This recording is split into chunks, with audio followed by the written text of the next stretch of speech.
পায়েলের রান্নাঘরে তোমাদের স্বাগত। আজকে আমি দেখাবো এগলেস ফ্রুট কেক, যেটা বাড়িতে খুব সহজেই করা যায়। যারা বিগিনার্স তাদের জন্য এই কেকটা আমি শেয়ার করলাম। তো দেখে নাও কি কি লাগবে। এখানে লাগছে 2 কাপ পরিমাণ ময়দাটা আমি চেলে নিয়েছি ভালোভাবে। আর এখানে আছে 1.5 কাপ মতো চিনি। চিনিটা পাউডার, কিন্তু একদম চিনিটাকে পেস্ট করে নেবে, তাহলে পাউডার সুগার হয়ে যাবে। তেল রয়েছে ভেজিটেবল অয়েল 1/2 কাপের থেকে একটু বেশি। 1 কাপ পরিমাণ দুধ, নর্মাল টেম্পারেচারে রাখা দুধ এটা। ভ্যানিলা এসেন্স এখানে 2 টিস্পুন। বাটার রয়েছে এখানে 2 টিস্পুন। দই, ঘরে পাতা, এটা আমার টক দই, রয়েছে 5 টিস্পুন।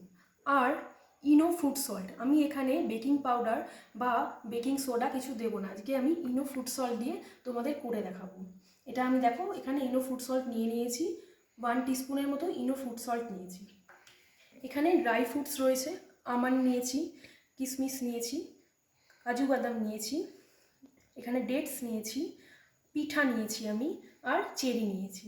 আর একটা আমার হ্যান্ড হুইস্কার লাগবে। হ্যান্ড হুইস্কার না হলে তোমরা এটা নর্মাল স্পুন দিয়ে করতে পারো। আর আমি কেক টিন নিয়েছি, এটাকে বাটার পেপার লাগিয়ে সেটাকে অয়েল করে গ্রিস করে দিয়েছি।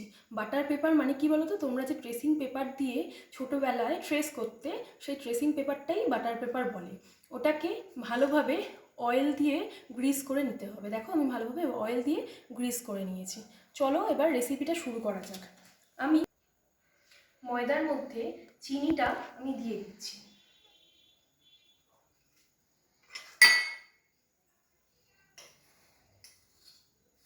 সব ড্রাই ইনগ্রিডিয়েন্টসগুলো এক জায়গায় করে ভালোভাবে মিশিয়ে নেবে।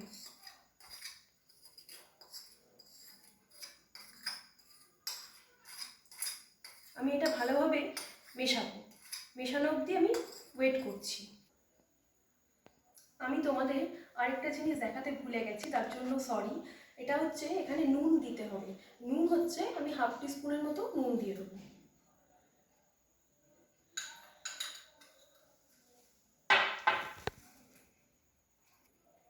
আমি এখানে নিয়েছি ময়দা, 2 কাপ মতো ময়দা, 1.5 কাপ মতো পাউডার সুগার, আর 1/2 টিস্পুন মতো নুন।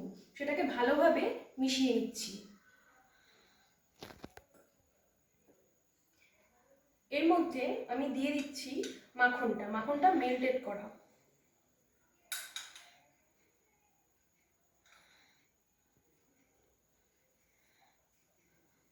মাখনটা দিয়ে ভালোভাবে মিশিয়ে নেবে।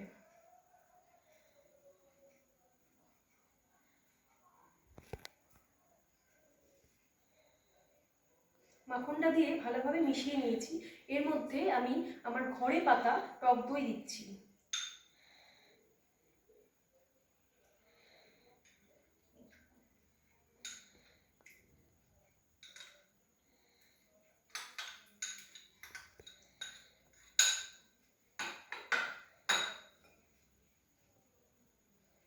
টক দইটা দিয়েও ভালোভাবে মিশিয়ে নেব। যেহেতু এটা এগলেস, তাই জন্য দইটা কিন্তু মাস্ট, দইটা দিতেই হবে। আর তোমরা যদি চাও তাহলে কনডেন্স মিল্ক দিতে পারো। আমার কাছে এই মুহূর্তে কনডেন্স মিল্ক নেই, তাই জন্য আমি দইটা একটু বেশি পরিমাণেই দিচ্ছি। এর মধ্যে আমি দুধটা দিয়ে দেবো।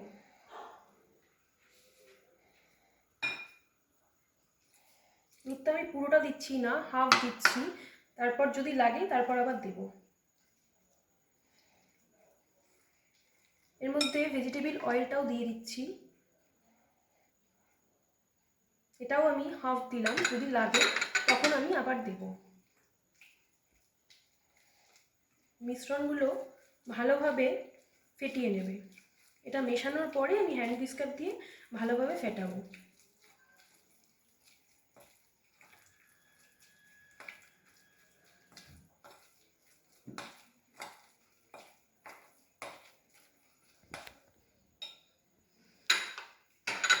ভেজিটেবল অয়েলটা আমি পুরোটাই দিয়ে দিচ্ছি।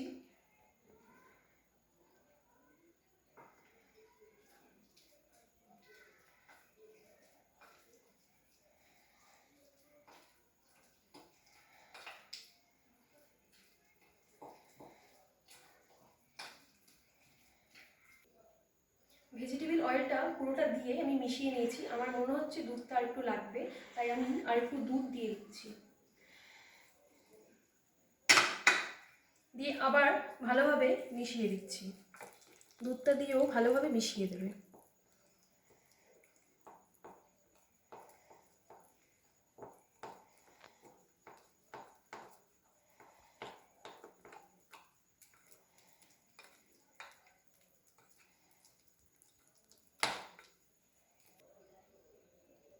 দুধটা মিশিয়েছি, এবার আমি হ্যান্ড হুইস্কার দিয়ে ভালোভাবে মিশিয়ে নেব। খুব ভালোভাবে ফেটাতে হবে।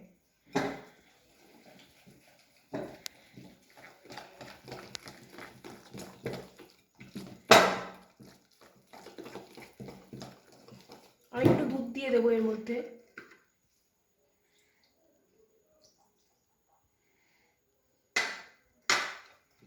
আবার ফেটিয়ে নেব।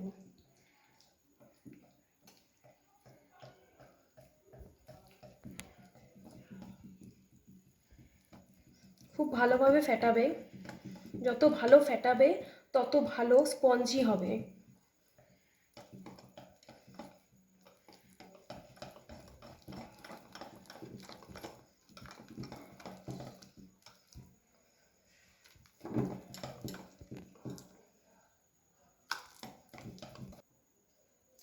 আমি 10 মিনিট ভালোভাবে ফেটানোর পরে দেখো এরকম কনসিস্টেন্সি আসবে, দেখে নাও।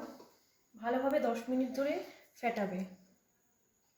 এর মধ্যে আমি ভ্যানিলা এসেন্সটা দিয়ে দেবো। 2 টিস্পুন এখানে ভ্যানিলা এসেন্স আছে। ভ্যানিলা এসেন্স দিয়ে আমি আবারও ফেটাবো। আমি আবারও বলে দিই এর মধ্যে কি কি আছে।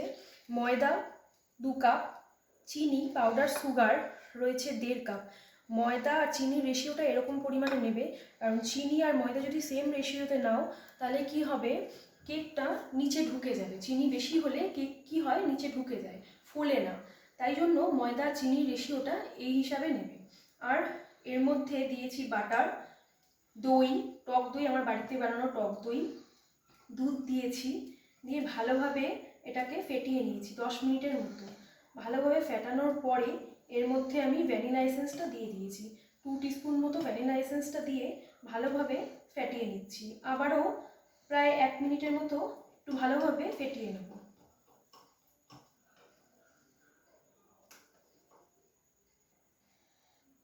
1 মিনিট আমি ভালোভাবে ফেটিয়ে নিয়েছি। দেখো এরকম পরিমাণে মিশ্রণটা যখন চলে আসবে, এটা একটা সাইড করে তারপরে একটা বোলের মধ্যে ড্রাই ফ্রুটস নিয়ে নেবে। আমি আমন্ডটা একটু চপ করে দিচ্ছি। দেখো এরকম ছোট ছোট করে একটু কেটে দেবে।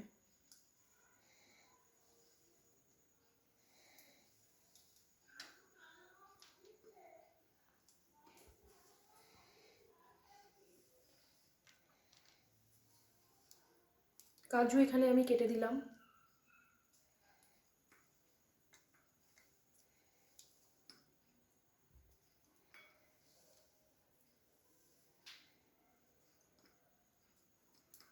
কেকের ব্যাটারের মধ্যে অবশ্যই কিন্তু নুনটা মিক্সড করবে। নুনটা না মিক্সড করলে টেস্টটা আসে না।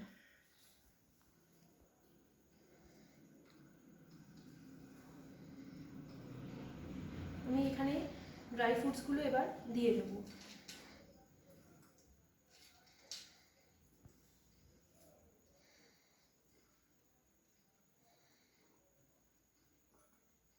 অল্প কিছুটা বাছিয়ে রাখছি ওপরটা গার্নিশ করার জন্য।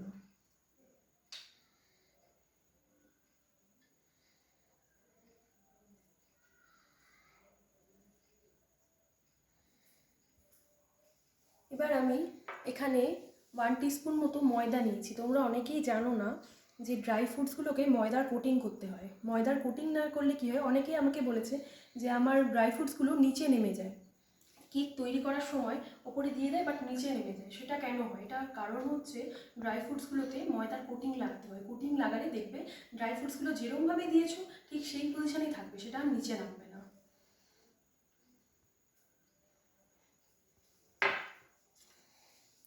এরকমভাবে আমি ময়দাকে কোটিং করে নেব। ময়দা দিয়ে কোটিংটা অবশ্যই করবে যখন এই ফ্রুট কেক করবে।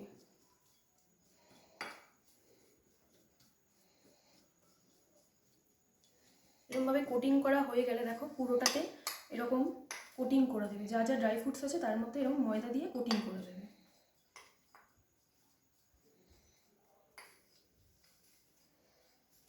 এবারে আমি ওই ব্যাটারটার মধ্যে ড্রাই ফ্রুটসগুলো দিয়ে দেবো, যেটা ময়দা দিয়ে কোটিং করেছিলাম।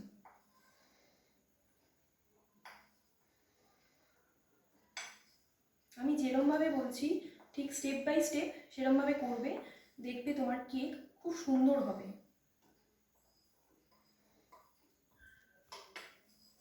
এটাকে আবারও একটু ভালোভাবে মিশিয়ে নেব।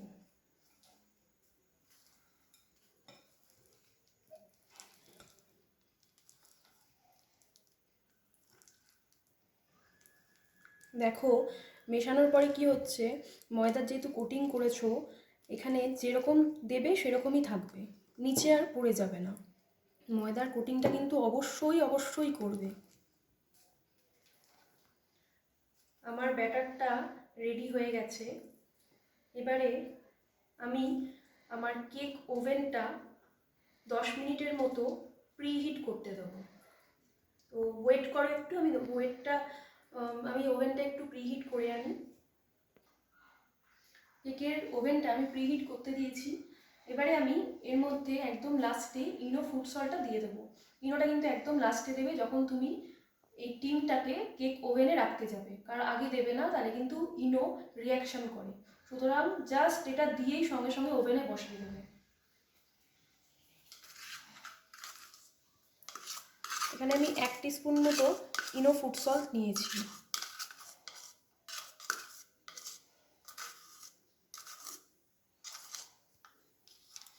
এটাকে ভালোভাবে ফেটিয়ে নেব, খুব বেশিক্ষণ না, জাস্ট 10 সেকেন্ডের মতো ভালোভাবে মিশিয়ে নেবে এর মধ্যে।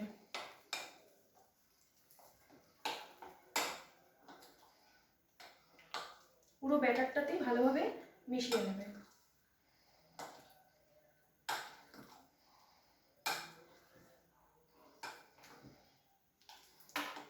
ব্যাটারটা এবার আমি আমার এই টিনের মধ্যে ঢেলে দেবো।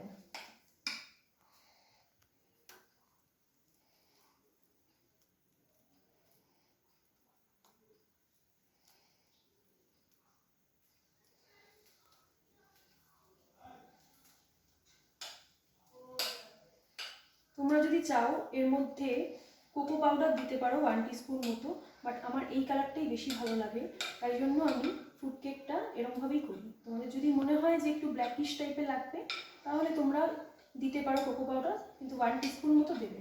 ফ্রুট কেকে খুব একটা কোকো পাউডার ইউজ হয় না।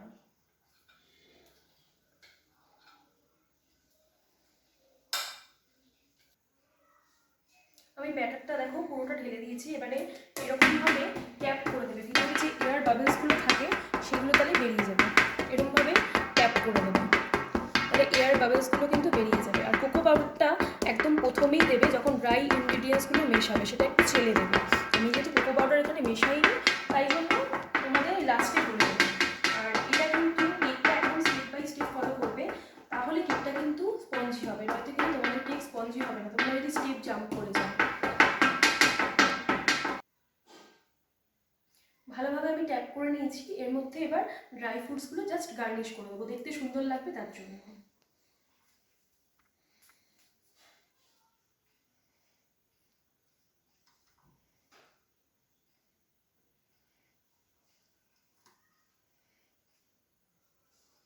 যেরকম খুশি তোমরা সাজিও।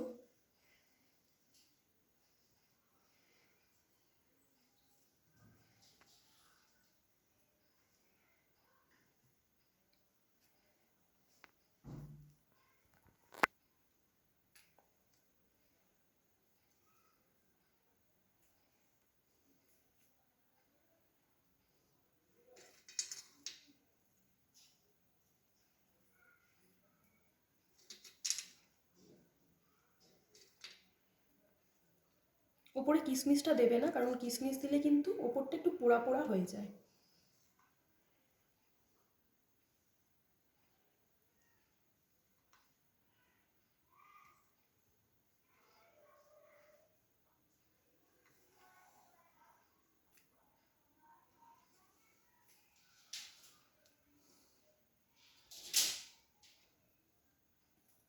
দেখো আমার হয়ে গেছে। এবার আমি এটাকে ওভেনে বেক করতে দেবো। আমি আসছি ওভেনের দিকে। দেখো এটা আমার কেক ওভেন, এর মধ্যে আমি দেবো। তোমাদের যদি কেক ওভেন না থাকে তোমরা কড়াইতে নুন দিয়ে সেটাতে একটা স্ট্যান্ড দিয়ে একটা এরকম টাইপের স্ট্যান্ড দিয়ে তার উপরে এরকম টিনটা বসিয়ে দেবে আর ঢাকনা দিয়ে দেবে। এটা 25 থেকে 30 মিনিট জন্য বেক হবে। আমি দিয়ে দিলাম। এবার দেখে নাও, কেকটা ব্যাটারটা কখনোই পুরো অবধি দেবে না, কিছুটা ফাঁকা রাখবে, তাহলে ফুলবে এটা। এবার আমি ঢাকা দিয়ে দিচ্ছি। আমি ফিরবো 25 থেকে 30 মিনিট পরে, আমি চেক করব। আমি 30 মিনিট পরে ফিরে এলাম। দেখো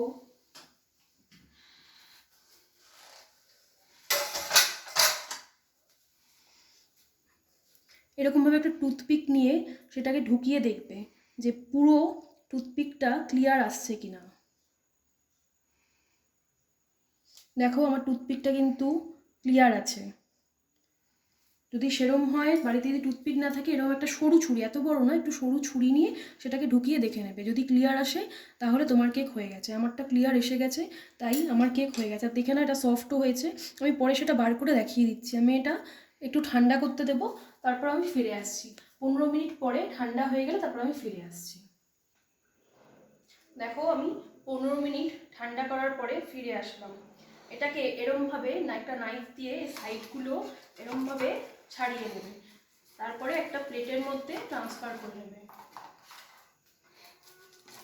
দেখো এরমভাবে সাইডগুলোকে ছাড়িয়ে নেবে। এবার এটাকে আমি একটা প্লেটের মধ্যে ট্রান্সফার করে নেব।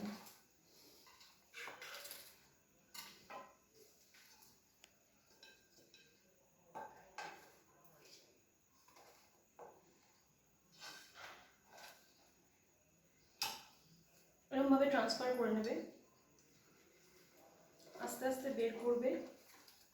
দেখো আপনি এটা বেরিয়ে যাবে, এরকম থাকবে। আর একটু পরে আমি কাগজগুলো, যে পেপারগুলো আছে সেগুলো ছাড়াবো, জাস্ট আর 5 মিনিট পরে। কারণ আর একটু গরম আছে, এই গরম অবস্থায় ছাড়ালে কী হবে, ভিতর থেকে উঠে চলে আসবে। তাই জন্য আর 5 মিনিট ওয়েট করে একটু ঠান্ডা করে তারপর আমি পেপারগুলো ছাড়িয়ে নিয়ে তোমাদের আমি দেখিয়ে দিচ্ছি। 5 মিনিট হয়ে গেছে। আমি এবার কাগজটা তোমাদের তুলে দেখাচ্ছি। কাগজটা কিন্তু খুব হালকাভাবে তুলবে। দেখো আমি দেখিয়ে দিচ্ছি,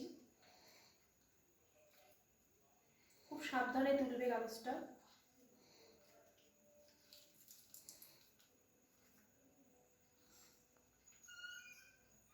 দেখো কাগজটা আমার তোলা হয়ে গেছে। এবার এটাকে আমি আরেকটা প্লেটে ট্রান্সফার করে নিচ্ছি।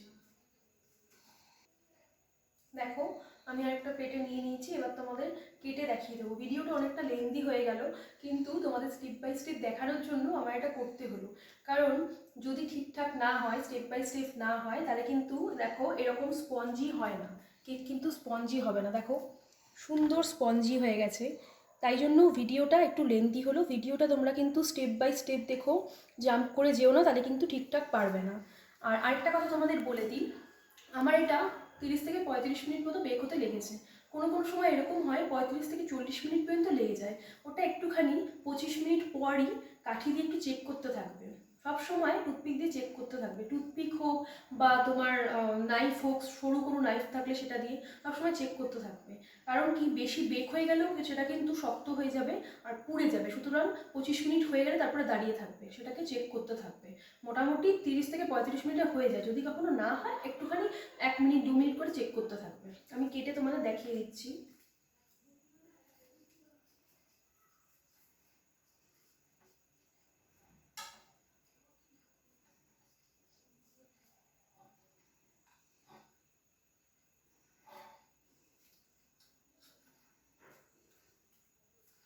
দেখতেই পাচ্ছ তোমরা কতটা স্পঞ্জি হয়েছে।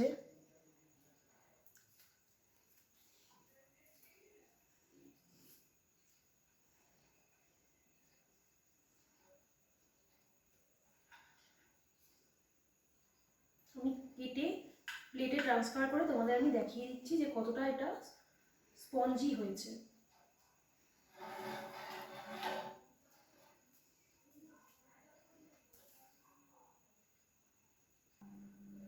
দেখো আমি একটা পিস কেটে এখানে রেখেছি, তোমরাই দেখো কতটা স্পঞ্জি হয়েছে।